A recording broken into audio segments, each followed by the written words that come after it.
Oh, yes, yes, yes, yes. Not being inflicted with the false identity. If you could start to imagine that a bird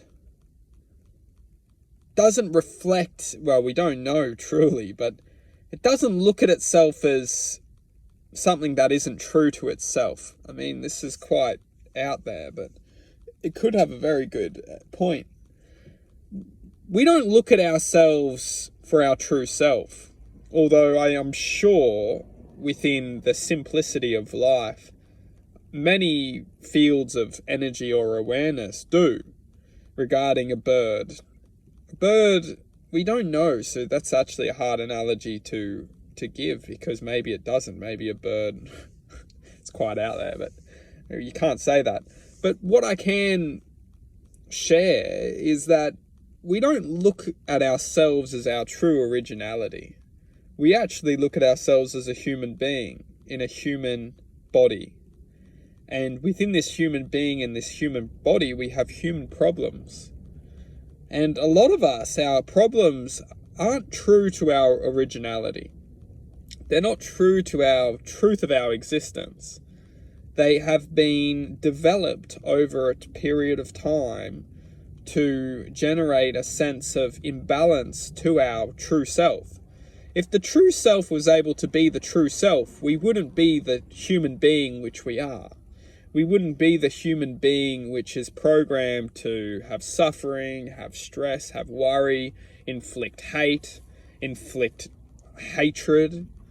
We wouldn't be doing this. We would be doing the true human experience. So it's even hard to even say the true human experience, because we can't predict what that would be, as it's not truth. The truth is this present moment and what we're all experiencing.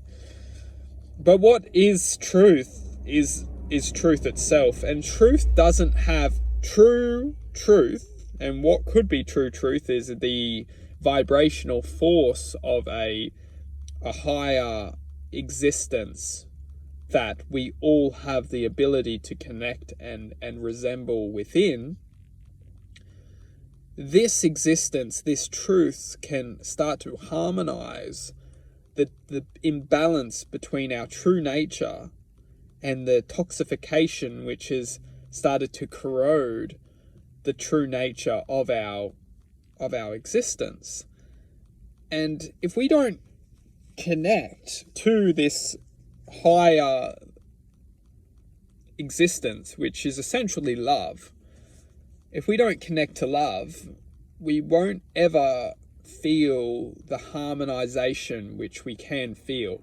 A lot of us, we're born corroded. We're born affected, infected by toxicity of some kind. We're born angry.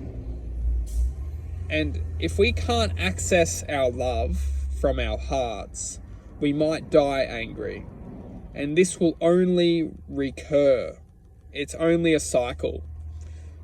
Literally, it's a washing machine. And if you can't escape the load, you will only be reloaded. It's a little bit hard to understand, but there's no running away from our reality. If we don't escape the cycle, we will only be recycled.